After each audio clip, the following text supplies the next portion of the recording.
بسم اللہ الرحمن الرحیم رب اشرح لی صدری ویسر لی امری واحلل عقدۃ من لسانی یفقهوا قولی رب زدنی علما رب زدنی علما نافعا۔ نواقض المسح الخفین، موزوں پر مسح کو توڑنے والی چیزیں۔ نمبر 1، کل شیء ينقض الوضوء ينقض المسح ایضا، ہر وہ چیز جو وضو کو توڑ دیتی ہیں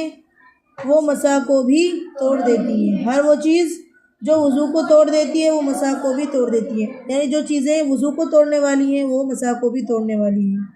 اس کے علاوہ آگے وہ چیزیں بیان کر رہے ہیں جن سے مسح ٹوٹ جاتا ہے۔ نمبر 2، ينتقض المسح بنزع الخف، ٹوٹ جاتا ہے مسح موزے کو اتارنے سے۔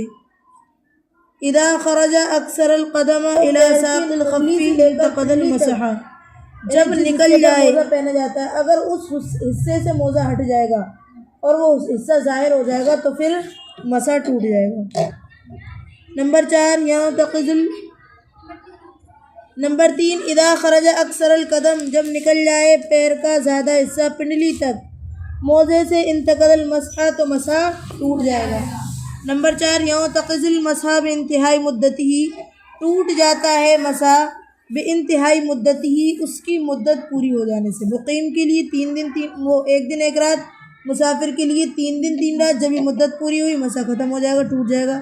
نمبر 5، ينتقض المسح اذا وصل الماء الى اکثر احدى القدمین فی الخف،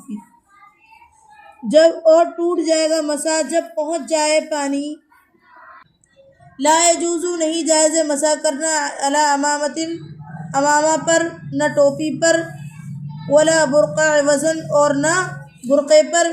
عوضا من مس الراس، سر کے مسح کے بدلے۔ یعنی کوئی یہ سوچے کہ جس طریقے سے پیروں کے دھونے کے بجائے موزوں پر مسح کر لینا کافی ہو جاتا ہے، ایسے ہی سر پر، بالوں پر مسح کرنے کے بجائے سر پر پہنی ہوئی ٹوپی پر یا سر پر لگے ہوئے عمامہ پر کسی نے مسح کر لیا یا دوپٹہ بندھا ہوا ہے اس پر مسح کر لیا تو پھر مسح نہیں ہوگا، اس کے لیے مسح کا فرض کب ادا ہوگا؟ جبکہ بالوں پر، سر پر مسح کیا جائے۔ قضا لا يجوز المسح علی القفازین، اسی طریقے سے نہیں جائز ہے مسح کرنا دستانوں پر، عوضا عن غسل الیدین، دونوں ہاتھوں کو دھونے کے بجائے، دونوں ہاتھوں کے دھونے کے بدلے کوئی یہ سوچے دستانے پہنے ہوئے ہیں اسی پر وہ مسح کر لے تو دھونے کا فریضہ ختم ہو جائے گا،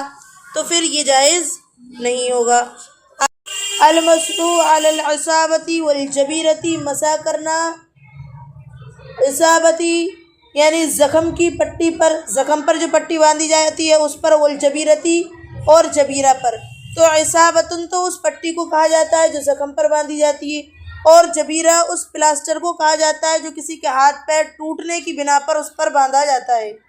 یا وہ لکڑی یا وہ پٹی جو ہاتھ پیر ٹوٹنے کی وجہ سے اس کو جوڑنے کے لیے باندھا جاتا ہے اس کو جبیرہ کہتے ہیں، اور عصابتن کہتے ہیں وہ پٹی جو سفید کلر کی ہوتی ہے، عام طور پر ڈاکٹر، اطباء وغیرہ زخموں پر باندھتے ہیں، تو اس پر مسح کرنے کے بارے میں بیان۔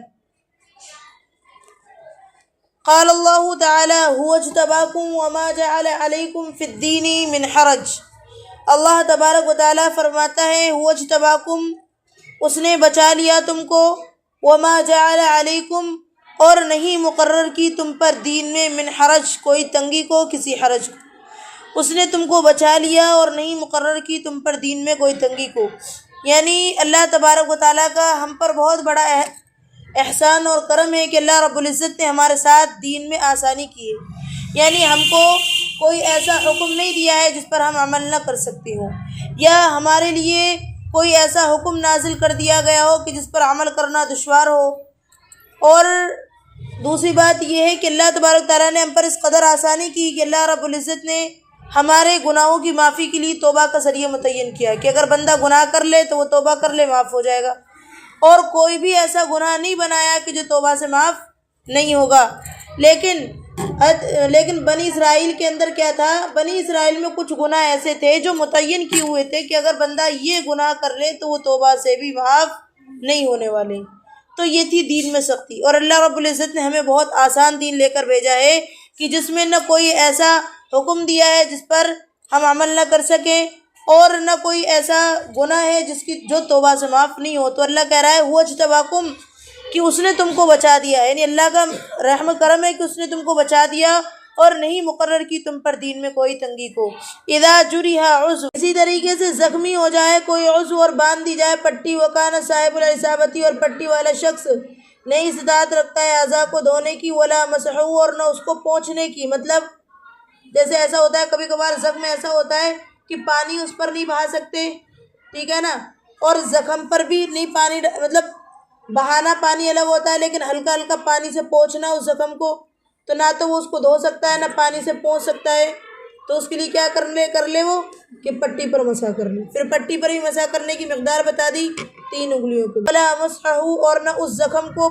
پونچھنے کی، یمسح مسح کر لے اس کے اکثر حصے پر، شدہ جو باندھا گیا ہے اس کے عضو کے اوپر، یعنی جو پٹی اس عضو کے اوپر باندھی گئی ہے اس کے اکثر حصے پر مسح کر لے۔ ولا یزال، اور وہ برابر مسح کرتا رہے گا، ان یلتئم الجرح، یہاں تک کہ زخم ٹھیک ہو جائے۔ اب اس میں بھی کیا آسانی کی، اللہ تبارک تعالیٰ نے متعین نہیں کیا کہ بھئی زخم پر پٹی پر 2 دن 3 دن 4 دن 5 دن 1 دن اتنا مسح کیا جائے گا، بلکہ جب تک نہیں صحیح ہو، چاہے مہینے لگ جائے سال لگ جائے، جب تک زخم صحیح نہیں ہو تو تب تک اس پٹی پر مسح کیا جائے گا۔ ولا یزال یمسح، اور برابر مسح کرتا رہے گا اس پر، ان یلتئم الجرح، یہاں تک کہ زخم ٹھیک ہو جائے۔ ولا یشترط، اور نہیں شرط لگائی گئی اس بات کی کہ ان یکون قد شد العصابت، کی تحقیق کے باندھی گئی ہو پٹی علی طہارت، پاکی کی حالت میں۔ سمجھ میں آگیا؟ جیسے ہم نے پیچھے پڑھا تھا کہ موزوں پر مسح اس وقت جائز ہوگا جبکہ وہ پاکی کی حالت میں پہنے گئے ہوں، پیر دھو کر پہنے گئے ہوں، لیکن اس میں پٹی کے اندر ہی کوئی شرط اور قید نہیں لگی گئی ہے، کیونکہ پٹی کیا ہے، انسان کو اچانک سے بھی چوٹ لگ جائے، زخم لگ جائے، باندھنا پڑتی ہے، تو کیا وہ وضو کے لیے پانی تلاش کرتا پھرے گا کہ پہلے وضو کے لیے پانی مل جائے تو وضو کر لیں یا ہاتھ دھو لیں تو پٹی بندھوائیں گے؟ وہ تو اچانک سے حادثہ پیش آ جاتا ہے تو بندھ جاتی ہے۔ تو اس لیے شریعت نے بھی ان کاموں کے اندر کوئی سختی نہیں کی ہے جو کیا ہو مشکل ہو۔ اللہ کے نبی کی حدیث ہے نا، ان الدین یسر، کہ بے شک دین آسان ہے، کوئی عمل تو کرے۔ ولا یشترط، نہیں شرط لگائی کہ ان یکونا، کی تحقیق شدہ باندھ دیا گیا ہو پٹی کو علی طہارت، پاکی کی حالت میں۔ کدا، اسی طریقے سے، اذن کسر عضو، جب ٹوٹ جائے عضو، یعنی ہاتھ پیر میں سے کوئی بھی اعضا ٹوٹ جائے، وہ شدت علیہ، اور باندھ دی جائے اس پر جبیرہ۔ جبیرہ وہ پٹی ہے جو ہاتھ پیر ٹوٹنے کے وقت اس پر باندھی جاتی، پھر چاہے وہ لکڑی کی صورت میں ہو، چاہے وہ پلاسٹر کی صورت میں ہو، یا پھر پٹے کی صورت میں ہو۔ سمجھ میں آگے؟ ہر اس کو جبیرہ ہی کہیں گے۔ یمسح، مسح کیا جائے گا جبیرہ پر، حتی یلتئم الجرح، یہاں تک کہ زخم ٹھیک ہو جائے۔ ولا یشترط، اور نہیں شرط لگائی شد الجبیرتی، پٹی کے باندھنے کی، اعلیٰ طہارت، پاکی کی حالت میں۔ یجوز ان یمسح، جائز ہے کہ مسح کرے، اعلیٰ جبیرت، پٹی پر، احدى الرجلین، دونوں پیروں میں سے ایک پر، اور دھوئے دوسرے پیر کو۔ مثلا کہ اگر کسی کا ایک پیر ٹوٹا ہے، اس پر پٹی بندھی ہوئی ہے، تو صرف اسی پر مسح کیا جائے گا۔ تم سوچو کہ دونوں پر مسح کرنا تو نہیں، پھر ایک جو صحیح سلامت ہے اس کو دھونا ہے۔ سمجھ میں آگئی بات؟ ہاتھوں میں سے اگر ایک ہاتھ ٹوٹ گیا تو ٹوٹے ہوئے ہاتھ پر مسح کرنا ہے، جو صحیح سلامت ہے اس کو دھونا ہے، ٹھیک ہے؟ دیکھ لیں۔ جائز ہے کہ مسح کرنے اعلیٰ جبیرت احدى الرجلین، دونوں پیروں میں سے کسی ایک کی پٹی پر، اور دھو لے دوسرے پیر کو۔ لا یبطل المسح، نہیں باطل ہوگا مسح، بسقوط الجبیرتی، پٹی کے گر جانے کی وجہ سے، قبل الالتئام الجرحی، زخم کے ٹھیک ہونے سے پہلے۔ مطلب کیا ہے، زخم پر پٹی بندھی ہوئی ہے اور ابھی زخم ٹھیک نہیں ہوا ہے اور اچانک سے پٹی کھل کر گر گئی تو مسح باطل نہیں ہوگا، وہ اسی پٹی کو اٹھائے اور لپیٹ لے اور نماز پڑھ لے۔ لیکن زخم ٹھیک ہو گیا اور پھر وہ پٹی گری تو پھر مسح باطل ہو جائے گا، پھر اب وہ وضو کر کے نماز پڑھے گا۔ جائز ہے کہ مسح کرنا، یجوز لا یبطل المسح، نہیں باطل ہوگا مسح، بسقوط الجبیرتی، پٹی کے گرنے کی وجہ سے، قبل الالتئام الجرحی، زخم کے ٹھیک ہونے سے پہلے۔ اور جائز ہے تبدیل الجبیرہ، پٹی کا بدل دینا، بغیرہا، اس کے علاوہ سے، جائز ہے پٹی کا بدلنا اس کے علاوہ سے۔ ولا یجب، اور نہیں واجب مسح کا اعادہ کرنا اس پر، یعنی کسی کے زخم پر پٹی بندھی ہوئی تھی، اس نے اس پر مسح کر لیا، پھر اس کو بدلنے کی صورت پیش آئی، اس نے اس کو بدلا اور دوسری پٹی بدل لی، سمجھ میں آ گئی؟ تو اب ایسی حالت میں پٹی کا بدل لینا جائز ہو جائے گا۔